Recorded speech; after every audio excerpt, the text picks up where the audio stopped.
Good morning students, myself Manoj Chotia from Raghunath Vidyalaya Ratangarh. We are studying biology. Two chapter we already completed. Now we are starting our second unit, and our second unit is genetics and evolution. So first of all we discuss about genetics and evolution, and then after we discuss about the chapter principle of inheritance and variations. This unit is including three chapters. First is principle of inheritance and variation. Second, the physical basis of inheritance, and third is evolution. So first of all we are discussing genetics and evolution. This is the name of unit, genetics and evolution. तो genetics क्या है? आप लोगों को पता है sexual जो reproduction है is the best reproduction among two reproduction, asexual and sexual. Why? Because of due to sexual reproduction there is variations are occur. Variations जो है वो क्या होती है? सेक्सुअल रिप्रोडक्शन से ही आती है, और सेक्सुअल रिप्रोडक्शन से वेरिएशंस आती है. इसके कारण क्या है? सेक्सुअल रिप्रोडक्शन बेस्ट है. क्यों? तो वेरिएशंस का क्या रोल है? तो वेरिएशंस जो आ रही है वो क्या करती है कि आप लोगों को पता है इन्वायरमेंट भी चेंज होता जा रहा है. तो चेंजेबल इन्वायरमेंट के अकॉर्डिंग लिविंग बीइंग को सरवाइव करने के लिए भी चेंज होना पड़ता है, और वो चेंजेस आते हैं किसके द्वारा? सेक्सुअल रिप्रोडक्शन से. ठीक है, तो जेनेटिक्स की अपन बात कर रहे हैं. जेनेटिक्स क्या है? Inheritance of characters from one generation to another generation is called heredity, or we can say transfer of characters from one generation to another generation is called heredity or inheritance. The study of heredity or inheritance is called genetics. The study of inheritance or heredity is called genetics. And what is inheritance or heredity? Transfer of characters from one generation to another generation is called heredity or inheritance. And the study of inheritance is called genetics. And the father of genetics, as you know, Gregor John Mendel. And Mendel do his experiment on Pisum sativum or pea plant. Pisum sativum, ये आपको याद रखना है. दो scientific name specially काम में आने वाले हैं. एक ह्यूमन बीइंग का तो आप लोगों को पता है होमोसेपियंस, और यहां जो पी है उसका साइंटिफिक नेम क्या है? Pisum sativum. मेंडल ने अपने सारे एक्सपेरिमेंट जो है वो पाइसम सेटाइवम पे किए थे. तो जेनेटिक्स क्लियर हो गया. Study of heredity. Evolution. What is evolution? Evolution is a development of a living organism. As you know, living organism are of two types, unicellular and multicellular. All the living beings are made up of cell. All the living beings are made up of cell. और multicellular organism की बात करें या unicellular organism की बात करें, तो unicellular organism में तो क्या होगा? सेल की साइज इंक्रीज होगी, शेप चेंजेज होगी. ठीक है, और वही क्या हो गया? उनका इवोल्यूशन हो गया. मल्टीसेल्युलर ऑर्गेनिज्म में क्या हो गया? नंबर ऑफ सेल्स भी इंक्रीज होंगी, उनकी साइज भी बढ़ेगी, उनकी स्ट्रक्चर भी चेंज होगी, लेकिन वो डेवलपमेंट है. तो इवोल्यूशन क्या है? इवोल्यूशन क्या है? किसी भी ऑर्गेनिज्म की ओरिजिन के टाइम, जैसे अर्थ का ओरिजिन हुआ, फिर लाइफ का ओरिजिन हुआ, तो जब लाइफ का ओरिजिन हुआ तब कोई भी लिविंग ऑर्गेनिज्म किस टाइप का था और आज वो किस टाइप का है. The changes in a living being is called evolution from his origin to present condition. Origin हुआ था किसी भी ऑर्गेनिज्म का. जैसे अगर अपन बात करें ह्यूमन बीइंग की, तो आप लोगों ने हिस्ट्री में भी पढ़ा होगा ह्यूमन बीइंग जो होमोसेपियंस है वो कैसे आया. तो पहले होमो हेबिलस, होमो इरेक्टस, जावा मानव, कपी मानव, इरेक्टस, निएंडरथल, और उसके बाद में आया होमोसेपियंस, और आगे क्या आएगा? होमो फ्यूचेरियस. तो ओरिजिन जब हुआ था तब वो किस शेप साइज स्ट्रक्चर का था और रिसेंटली वो किस शेप और साइज स्ट्रक्चर का है। तो ये जो बीच का जो प्रोसेस है, that process of called evolution, means from origin to recently stage any living being, how much change are occurs, that are called evolution. So the name of unit is genetics and evolution. In this unit there are 3 chapters. First of all we are discussing our first chapter or chapter number 5, which is included in second unit, principles of inheritance and variations. तो inheritance आपको समझ में आ गया, उसके लिए क्या क्या principles introduce होंगे वो इस चैप्टर में पढ़ेंगे।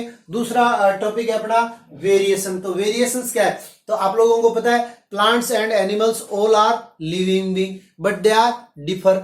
और सेकंड थिंग, जो ब्रदर्स एंड सिस्टर है, ठीक है, कोई भी ब्रदर्स एंड सिस्टर है वो क्या है, एक ही पेरेंट्स की ऑफस्प्रिंग है।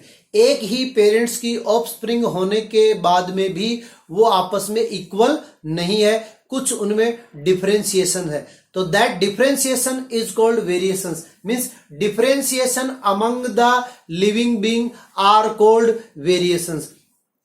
Now principle of inheritance and variations, as you know that elephant always give birth to a baby of elephant, lion always give a birth of baby lion, and all the animals give birth their child. Elephant not give birth lion, lion not give birth elephant. Mango tree always produce mango tree, Nerium indicum always produce Nerium indicum. So these are the information which can transfer from one generation to another generation with their nucleic acid. And there are as you know 2 nucleic acid, DNA and RNA. DNA means deoxyribonucleic acid and RNA means ribose nucleic acid.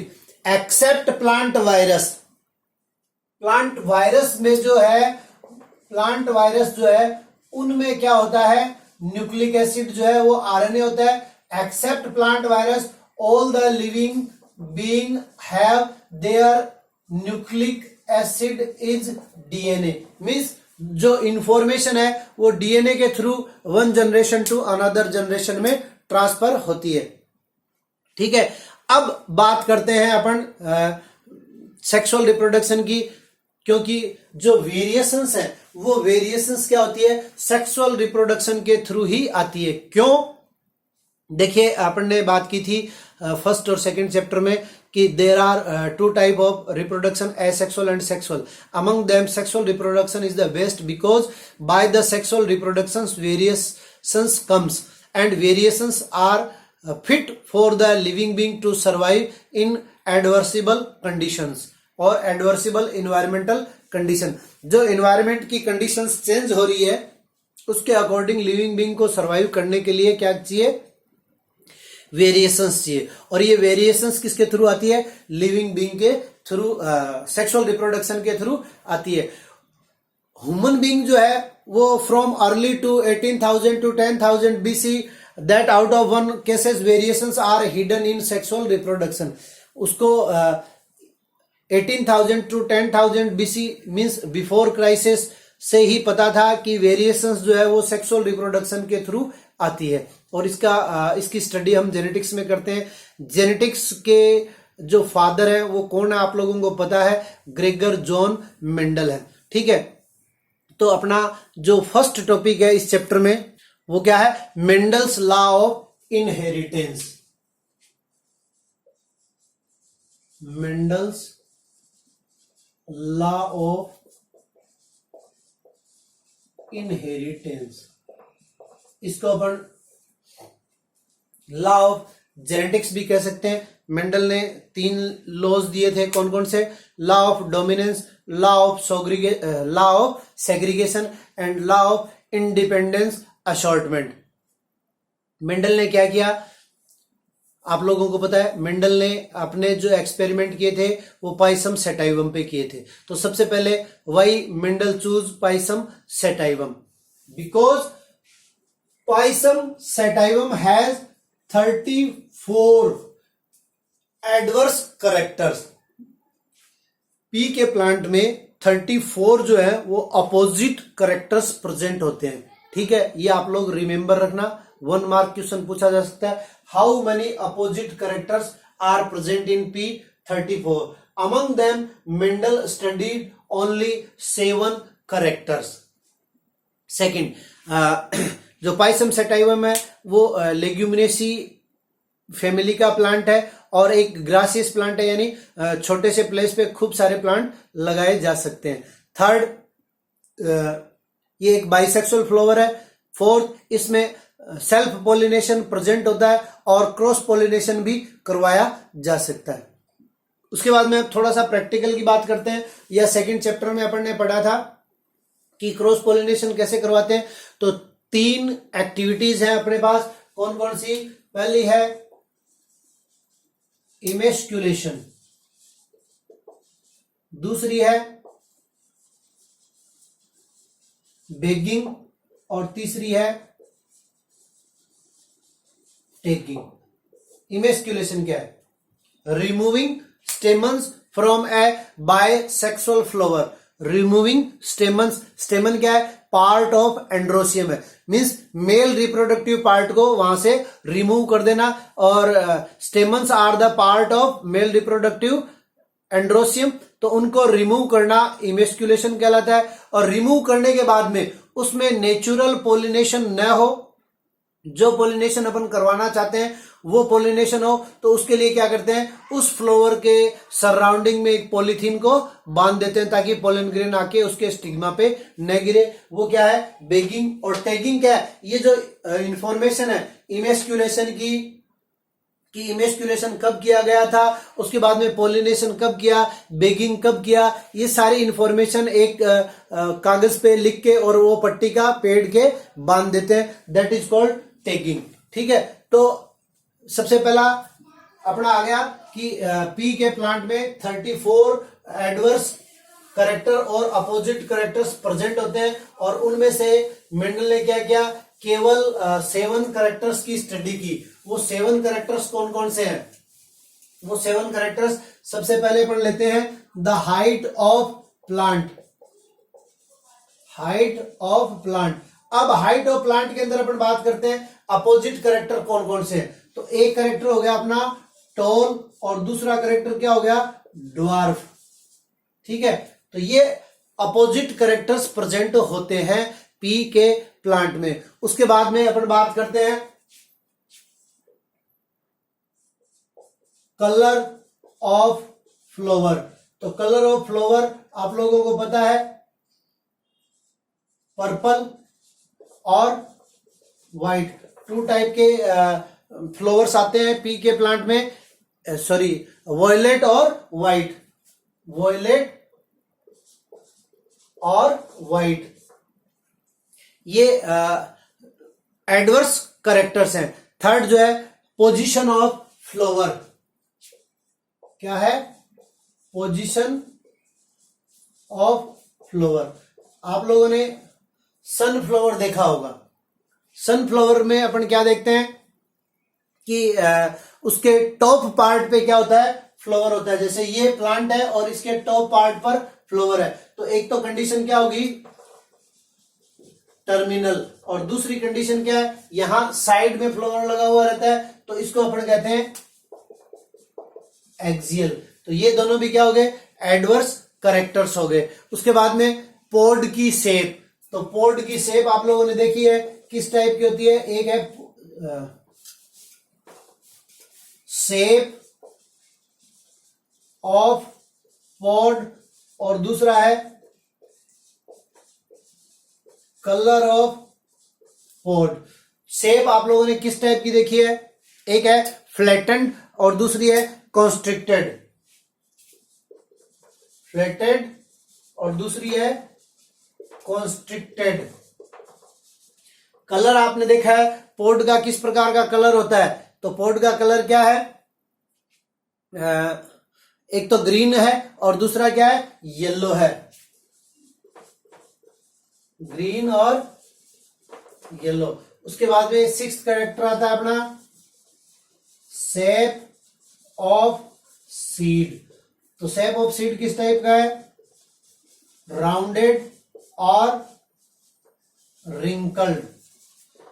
Seventh जो characters है, कुछ books में आपको colour of कोटिलिडोन्स लिखा हुआ मिल जाएगा और कुछ बुक्स में आपको कलर ऑफ सीड लिखा हुआ मिल जाएगा। तो यहां अपन कलर ऑफ सीड ले लेते हैं, वो क्या है, येलो, और दूसरा क्या है आप लोगों ने देखा हुआ है, ग्रीन। तो ये जो 7 कैरेक्टर्स है, इनकी स्टडी की थी मेंडल ने, और इनकी स्टडी के बेस पे इन्होंने 3 एक्सपेरिमेंट किए थे। अपन यहां अपनी सिलेबस के अकॉर्डिंग 2 एक्सपेरिमेंट की स्टडी करेंगे। फर्स्ट है इनहेरिटेंस ऑफ 1 जीन। तो इनहेरिटेंस ऑफ 1 जीन के लिए आपको इन 7 कैरेक्टर्स में से कोई भी एक कैरेक्टर ले लेना है। तो यहां हम फर्स्ट कैरेक्टर की बात करेंगे, आपको याद रखना है height of plant.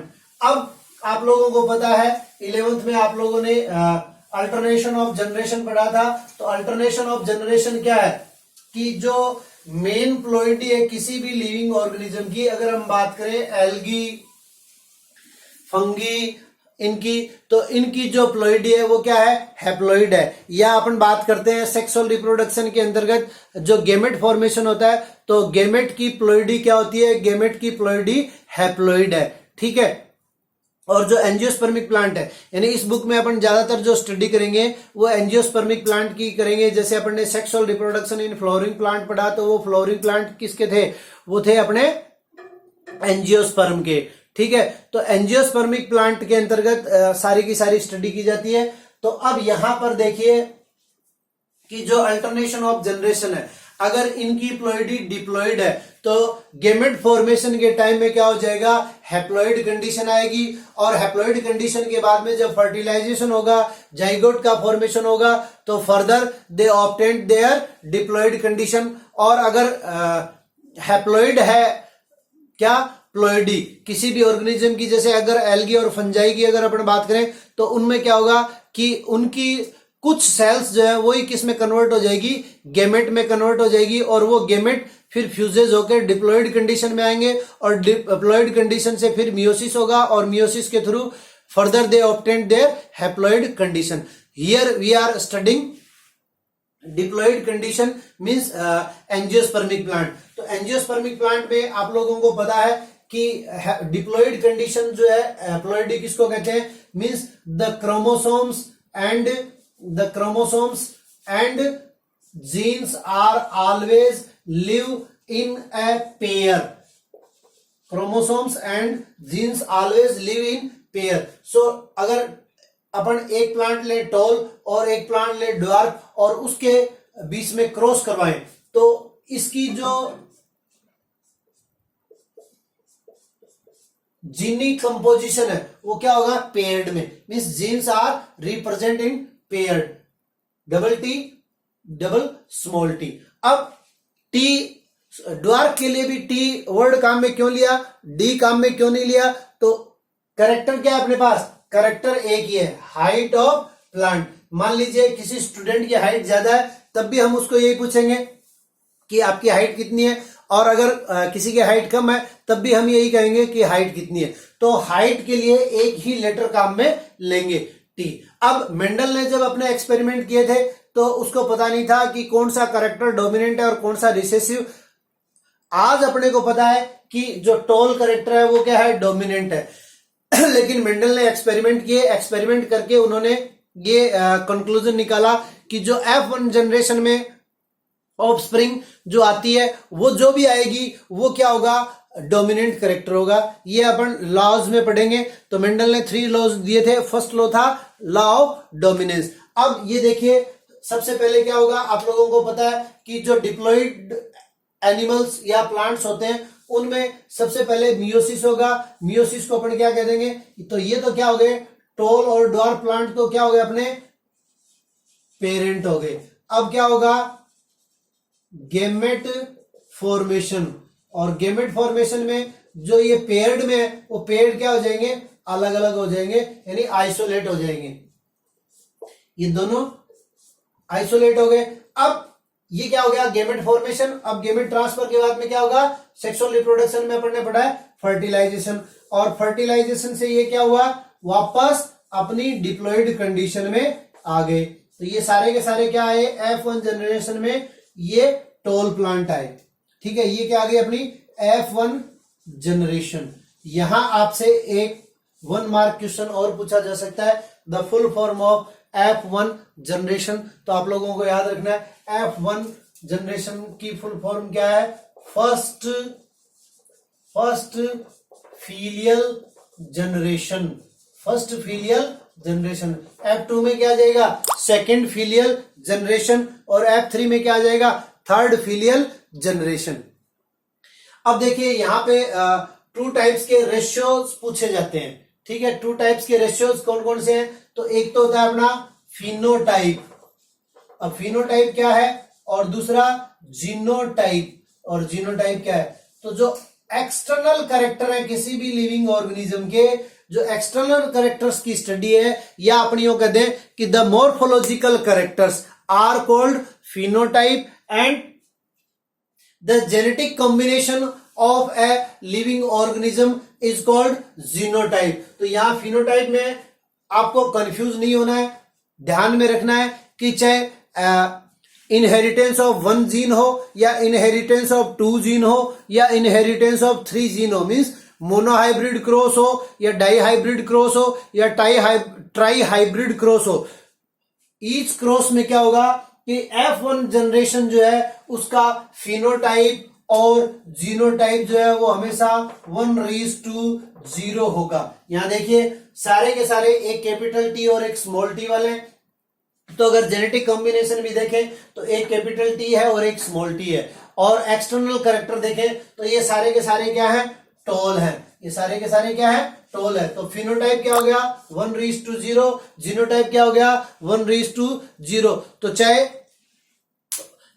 Monohybrid cross हो, या डाई हाइब्रिड क्रॉस हो, या ट्राई हाइब्रिड क्रॉस हो, सब में F1 जनरेशन क्या होगा, चाहे फिनोटाइप हो या जीनोटाइप हो, 1:0। Now we are studying F2 generation. Whenever F1 is crossed to F1 generation is crossed by F1 generation, then we will obtain F2 generation।